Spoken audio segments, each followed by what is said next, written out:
welcome to another Tuesday 10 Talk. I hope you survived election night, which became election week. And this week, as I thought about what to talk about, this past Sunday was Remembrance Day, and Wednesday is Veterans Day, honoring those that fought for the freedoms that we have, including the right to vote and the right to choose our democracy. And so I thought, what better topic to talk about than honoring those that did so. And Remembrance Day began as Armistice Day way back in the UK when they celebrated and honored those that fought in World War I. And in particular, the day became the 11th day, the 11th month, the 11th hour, and the 11th minute. And eventually became Armistice Day, became Remembrance Day. And here in the United States, our Armistice Day became Veterans Day in 1954.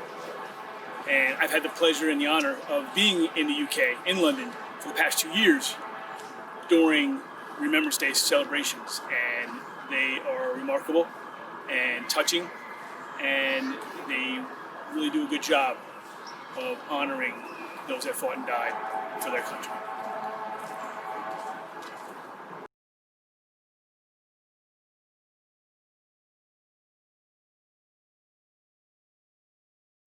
Now, what I'd like to do is I'd like to present to you my top 10 of movies that you could watch to honor our veterans.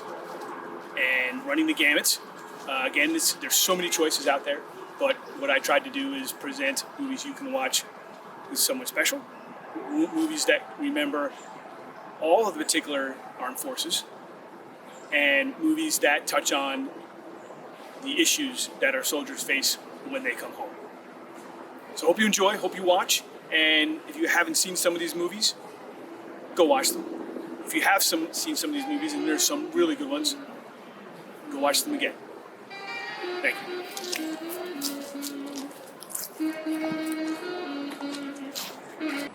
So starting off with number 10, giving you a date night movie, because that's a good way to start any top 10 date night movie. Given to us in 2010, Dear John by Les Hastrom. And Channing Tatum plays a soldier, and we see his life over in Iraq, but also home. So we get both ends of the spectrum. We get the spectrum of, you get one side where he's in Iraq, he's being a soldier, he's doing his things, but he's also, writing love letters and just looking at pictures of his home life back home and his love back home. Then he comes back home, and what happens when he comes back home? And just to hold the missing and the passion, and just kind of dealing with that as a soldier, and how the family who misses him, who he's away from, misses their soldier.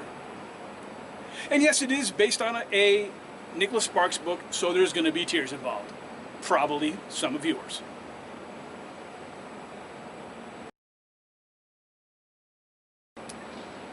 Now to number 9, also based on a book, and chronicles a day in our soldiers' history. June 28th, 2005. Actually goes into July, but the big event of the day on June 28th, a unit of soldiers get sent into Afghanistan to go retrieve, at least surveil, maybe even retrieve a Taliban leader. And things go wrong the moment that their helicopter is shot down, and many lives on that helicopter were lost. But the 4 guys get out, and they are then sent in to try and deal with this situation and still complete their mission. Little did they know that they would be outgunned and outmanned, and then they have to fend for themselves and make it out alive with no help, no communication. And as you might guess, there is one survivor. And Peter Berg does a beautiful job in recreating the events surrounding that group, Operation Red Wings, and how Marcus Luttrell, played by Mark Wahlberg, makes it out alive. It's not a spoiler, it's real life, and so just giving you a good story to go and watch.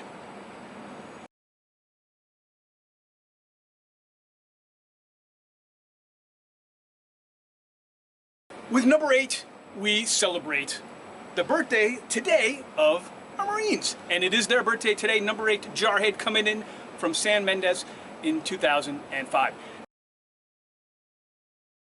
And this movie chronicles the desire to be a Marine, what it means to be a Marine, the soldiering of a Marine, the training of a Marine, and the hoo-ha of a Marine, and getting in there and becoming a Marine, but then experiencing war and just facing the reality of war and what that means mentally and physically. And so that is my top 10 movie for our Marines. Now, jumping into the water. No, don't do that right now. But if you want to watch a movie about naval battles, I'm a big historian in terms of war history. Love it, learn it, I want to learn it. And particularly the Pacific theater of World War II. The Battle of Midway was a huge battle in terms of turning the tide against the Japanese. And you have two versions to watch. You have the 1976 version, you have the recent 2019 version by Roland Emmerich. So on one hand, you have Charlton Heston, you have Peter Fonda, you have Tom Selleck, you have Eric Estrada, Pat Morita, or more recently you have Patrick Wilson, Woody Harrelson, Nick Jonas, and Darren Criss, Mandy Moore, among others.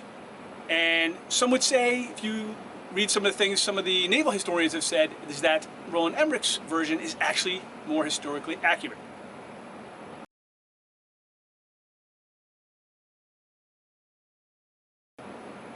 Maybe you want to watch them both, but either way, Midway is a beautiful movie to watch some naval battles and learn some naval history. Now, number 6 is a movie that I picked to really throw you right in the middle of just what it means to be a soldier and the battle it takes to be in there. It's thrown right in the middle of it. And Black Hawk Down, given to us in 2001 by Ridley Scott, does that. Ridley Scott knows how to throw you in the middle of this movie, and this movie about a group of Army Rangers and soldiers that were sent into the middle of Mogadishu in Somalia to grab a warlord and get him out. Thought it was just going to go be a quick snatch and grab, turned into a lot more than that. They were unprepared for the resistance that they met, and became a survival for their lives as they tried to get out of the center of the city back to their naval base. And gripping, it just showed you what our soldiers go through, what our soldiers, the fighting instincts that they have, and also how they come together as a unit. And it is probably the most violent movie on my list, and bloody, but again, it is real. And so I encourage you, if you have not seen that one, go find it. It'll pull at you.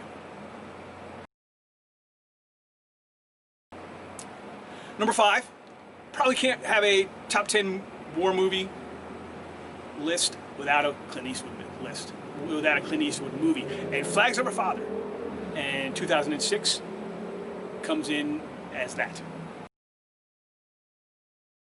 And this chronicles the soldiers that fought in the Battle of Iwo Jima in 1945.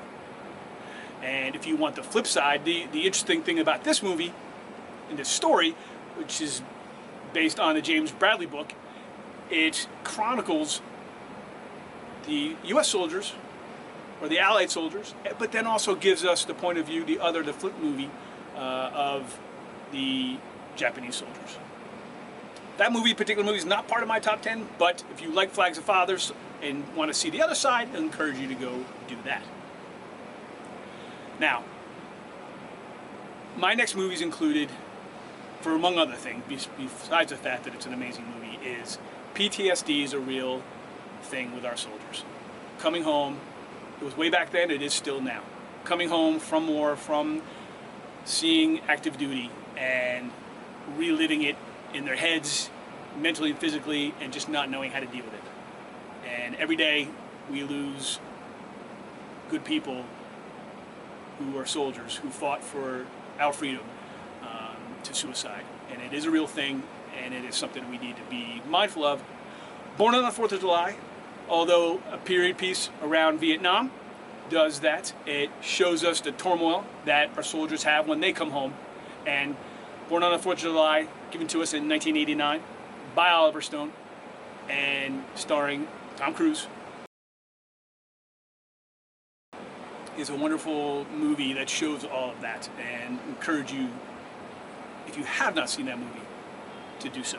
And also, while you're watching it, just to be thinking about and recognizing that PTSD is a real thing, as much then as it was as it is now.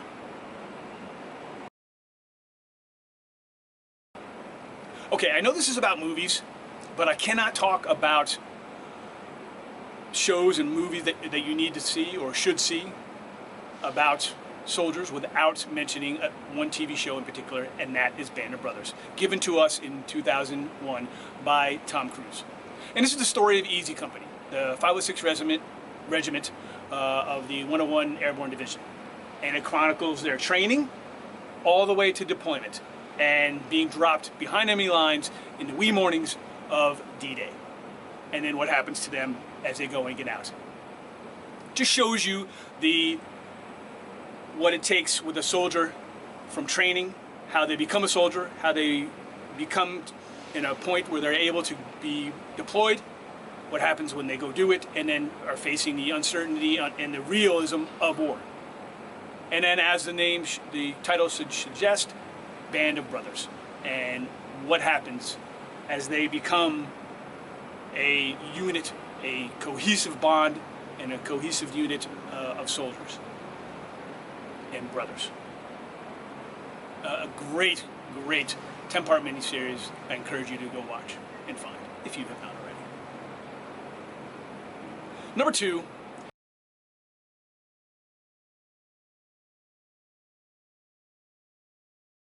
I struggled whether this is number 1 or number 2, but I put it as number 2. It's an amazing movie.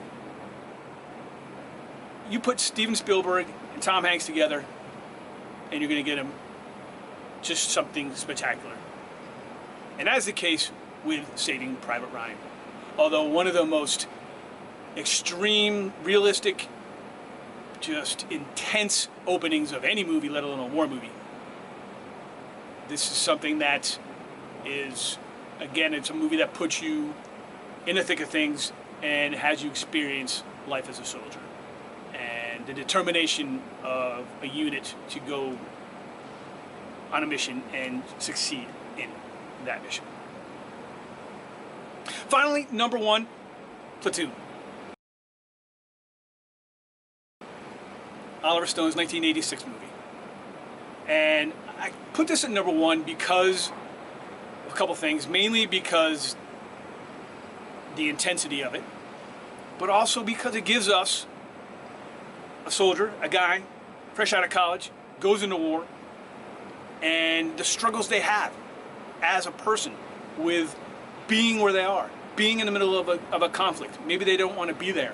Also, the struggles they have as they learn to become familiar and soldiers within their group, but also the struggles they have with their commanding officers and maybe not agreeing with some of their policies, which was as real back then as it is today. So just all those different themes running throughout that movie that make me choose that as number 1.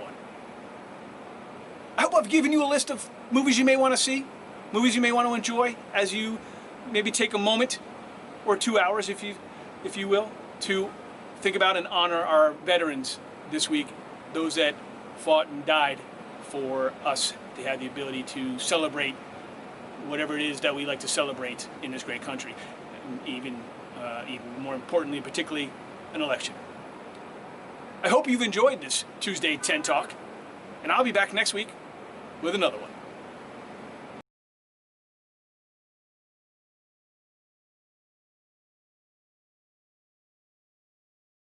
Hey, look, an easy place to find all my Tweet Talks and my Tuesday 10 Talks. Thanks.